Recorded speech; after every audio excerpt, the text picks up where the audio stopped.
दोस्तों नमस्कार।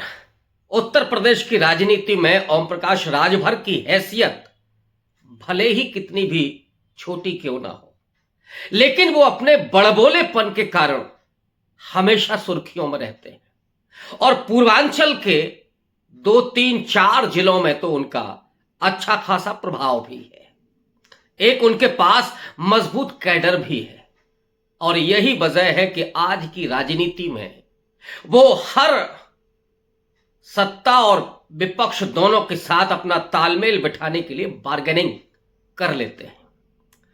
जब विधानसभा चुनाव शुरू हुए थे उस समय वो बीजेपी से नाराज होकर के समाजवादी पार्टी के साथ आ गए थे। साइकिल पर सवार होकर के ओम प्रकाश राजभर ने पूरे कैंपेन में सबसे ज्यादा जो हमला किया था वो योगी आदित्यनाथ और नरेंद्र मोदी पर किया था।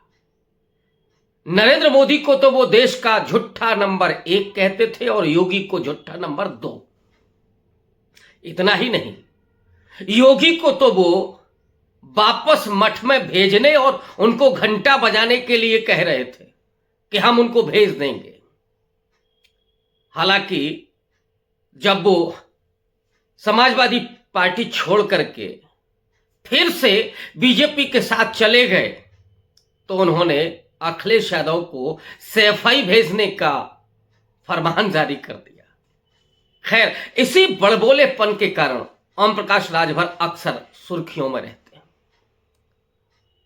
इसीलिए योगी आदित्यनाथ उनको पसंद नहीं करते।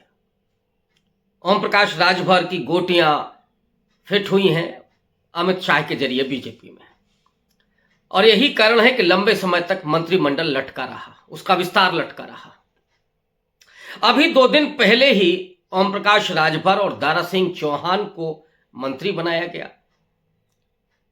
जयंत चौधरी के भी पार्टी का एक मंत्री बनाया गया, लेकिन जिसमें सबसे ज्यादा चर्चा जिस नाम पर हुई वो ओम प्रकाश राजभर हैं।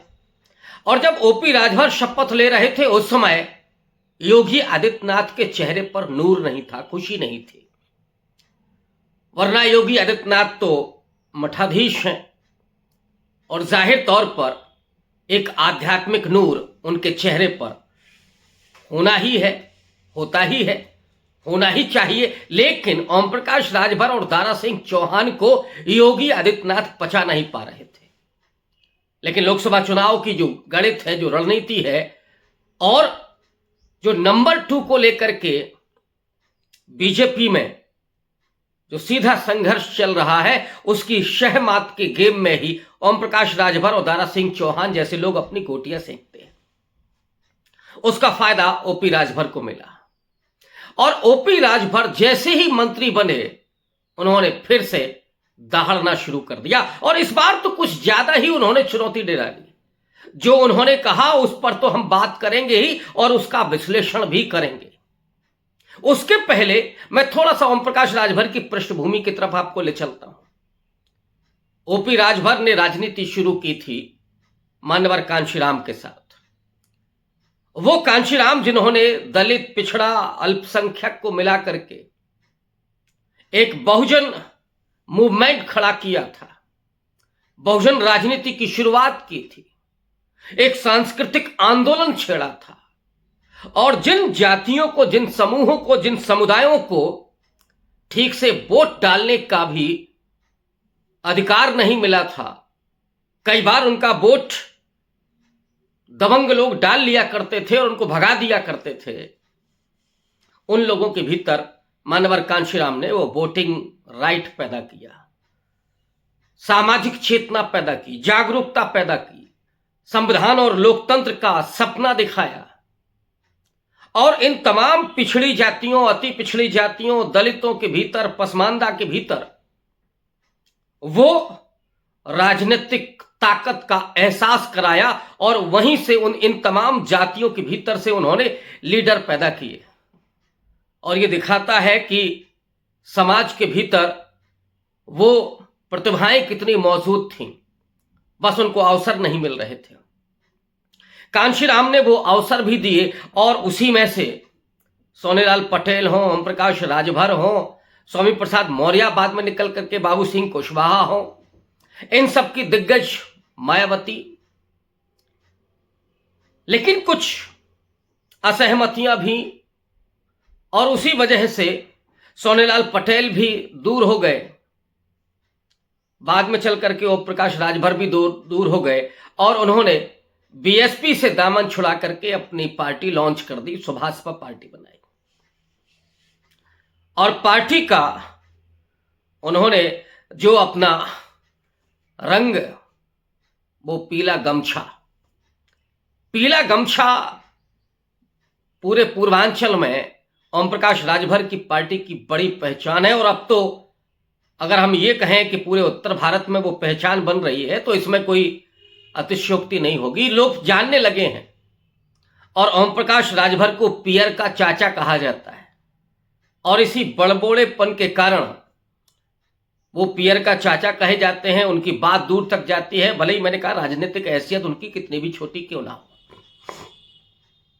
उन ओम प्रकाश राजभर ने मंत्री बनते ही जो बयान दे डाला वो उनके कार्यकर्ताओं को मजबूत करने वाला, प्रोत्साहित करने वाला भले ही हो, लेकिन भारतीय जनता पार्टी के लिए और खास करके योगी आदित्यनाथ के लिए बड़ी मुश्किलें पैदा कर दी हैं। उन्होंने अपने एक बयान में कहा नौजवानों को, उन्होंने कहा कि थाने में जाइए, कचहरी में जाइए और ये जो सफेद गमछा पहन करके जा रहे हो, नहीं, पीला गमछा पहन करके जाइए। और जब पीला गमछा पहन करके जाओगे तो कोई दरोगा होगा, उसको बोल देना कि मंत्री जी ने भेजा है। और उस दरोगा थानेदार की हिम्मत नहीं है कि वो मंत्री जी से पूछे, माने मुझसे पूछे कि मैंने भेजा है कि नहीं भेजा है। उन्होंने कहा कि जैसे शोले में गब्बर सिंह था, गब्बर सिंह के नाम से लोग कांपते थे, वैसे ही मैं भी गब्बर सिंह हूं। अब ये क्या है, ये सीधे योगी आदित्यनाथ को चुनौती नहीं है। इसके 3 बिंदु हैं जिसकी मैं चर्चा करना चाहता हूं।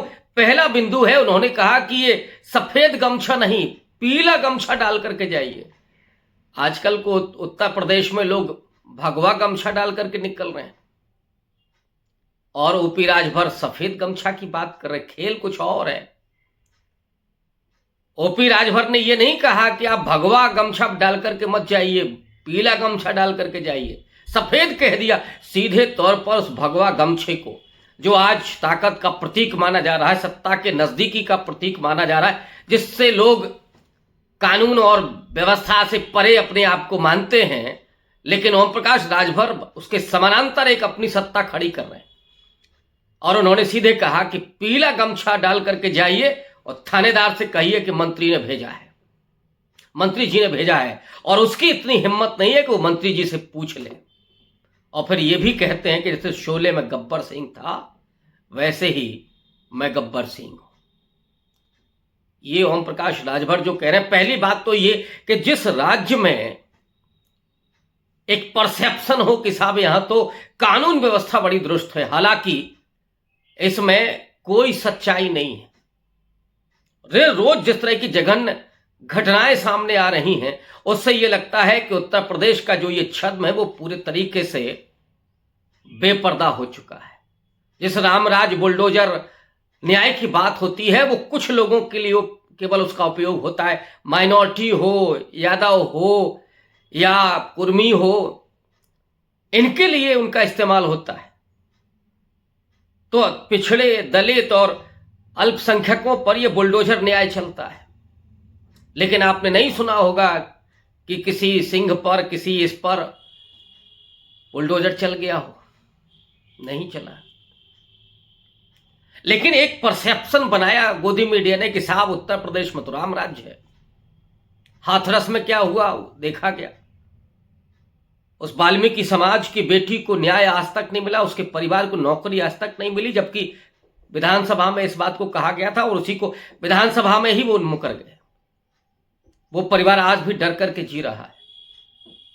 अभी रामपुर में क्या हुआ, अभी कानपुर में क्या हुआ, 2 दलित बेटियों झूल गई।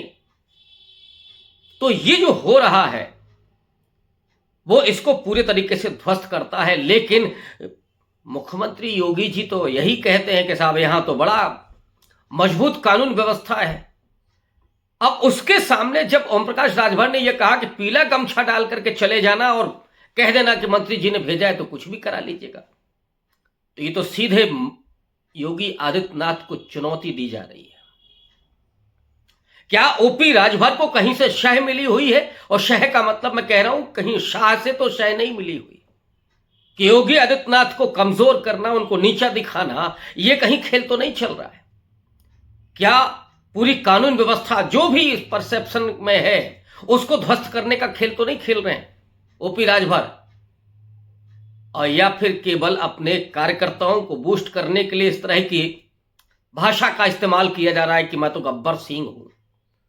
यह खुली चुनौती कानून व्यवस्था के लिए है, ये खुली चुनौती योगी आदित्यनाथ के लिए है, ये खुली चुनौती उस भगवा के लिए है जिसमें वो कह रहे हैं कि पीला गमछा डाल करके चले जाना।